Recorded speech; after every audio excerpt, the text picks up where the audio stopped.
Chaque matin, avant même que vos pieds ne touchent dans le sol, vous attrapez probablement votre téléphone.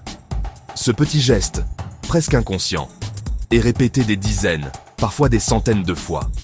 Des études ont révélé que la personne moyenne déverrouille son téléphone plus de 150 fois par jour. Ce n'est pas une simple habitude, c'est une compulsion soigneusement conçue. Cet essai ne condamnera pas votre utilisation. Il éclairera les mécanismes qui les rendent irrésistibles et vous fournira ensuite 5 stratégies claires et exploitables pour retrouver votre concentration et vivre plus intentionnellement dès aujourd'hui. Votre attention est une denrée précieuse. Des entreprises valant des milliards se battent pour chaque seconde de votre attention. Pour comprendre pourquoi il est si difficile de poser son téléphone, il faut d'abord se pencher sur la chimie de notre cerveau. Ce n'est pas une simple question de volonté. Au cœur de ce mécanisme se trouve la dopamine, un neurotransmetteur essentiel. On la surnomme souvent l'hormone du plaisir, mais son rôle est plus subtil. La dopamine est en réalité le moteur de notre motivation, le messager chimique de l'anticipation. Elle ne récompense pas tant la possession que la recherche. C'est la promesse d'une récompense qui nous pousse à agir. Chaque notification, chaque j'aime, chaque nouveau message est un signal. Il déclenche une micro-décharge de dopamine, non pas pour le contenu lui-même, mais pour la simple possibilité que ce contenu soit intéressant, nouveau ou socialement valorisant. Les concepteurs d'applications et de plateformes connaissent ce principe sur le bout des doigts. Des milliers d'ingénieurs et de psychologues optimisent en permanence chaque pixel, chaque son, chaque vibration. Ils utilisent des méthodes comme les tests A/B pour déterminer quelle couleur de bouton ou quel délai de notification vous fera revenir le plus sûrement. Leur objectif est de maximiser votre temps d'écran. Pour cela, ils s'appuient sur des algorithmes qui apprennent vos préférences avec une précision redoutable.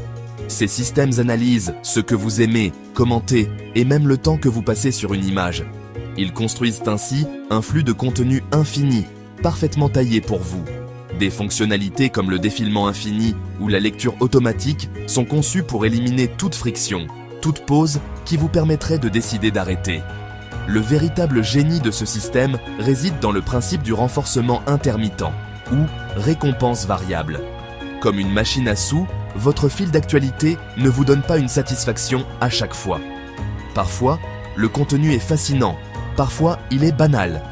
C'est cette imprévisibilité qui rend le geste de vérifier si puissant. Votre cerveau, avide de dopamine, se dit constamment « Peut-être que le prochain défilement sera le bon, celui qui apportera la vidéo drôle, l'information cruciale ou le message que j'attends. » C'est l'espoir de la grande récompense qui vous fait continuer.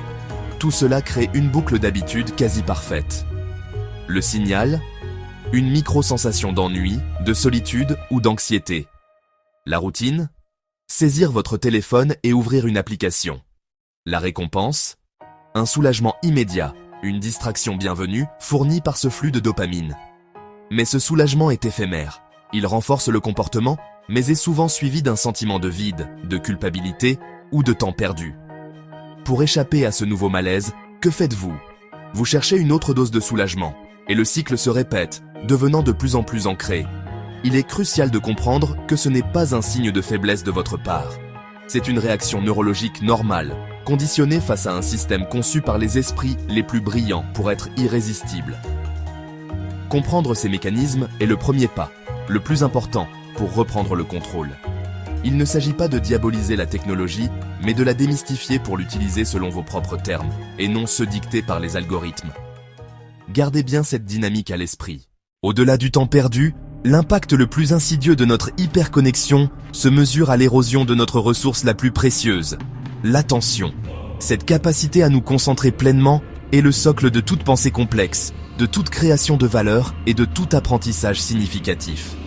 Une étude de Microsoft a révélé que notre capacité d'attention moyenne est passée de 12 secondes en 2000 à seulement 8 secondes aujourd'hui. C'est moins que celle d'un poisson rouge. Chaque notification, chaque interruption nous fragmente. La conséquence directe est une quasi-impossibilité d'atteindre un état de travail en profondeur. Notre cerveau, constamment sollicité, perd sa capacité à s'immerger dans une tâche complexe, ce qui nuit à notre productivité et à la qualité de notre travail. Sur le plan mental, les études établissent des corrélations fortes avec l'anxiété et la dépression. Ce mal-être est nourri par la comparaison sociale constante et la peur de manquer quelque chose, la fameuse FOMO. Nous sommes exposés en permanence à des vitrines filtrées, des vies mises en scène qui, par un contraste déformé avec notre propre réalité, minent progressivement l'estime de soi. Notre sommeil en paie aussi le prix. La lumière bleue des écrans supprime la production de mélatonine, l'hormone du sommeil, et retarde l'endormissement, déréglant notre horloge biologique. Pire encore, le contenu stimulant que nous consommons maintient notre cerveau en état d'alerte, l'empêchant de basculer vers le repos nécessaire. S'installe alors un cercle vicieux. La fatigue durant la journée nous pousse à chercher une stimulation facile sur nos écrans, ce qui dégrade encore plus notre sommeil la nuit suivante. Nos relations s'en ressentent. Notre présence physique n'est plus une garantie de notre présence mentale, diminuant la qualité de nos interactions avec nos proches. Les activités qui exigent patience et concentration, comme la lecture ou un hobby créatif, s'effritent, remplacées par la gratification instantanée du scroll. C'est le prix caché de la connexion constante, un coût qui se paie en concentration, en bien-être et en relations humaines. Ce coût est trop cher pour notre esprit et pour notre vie.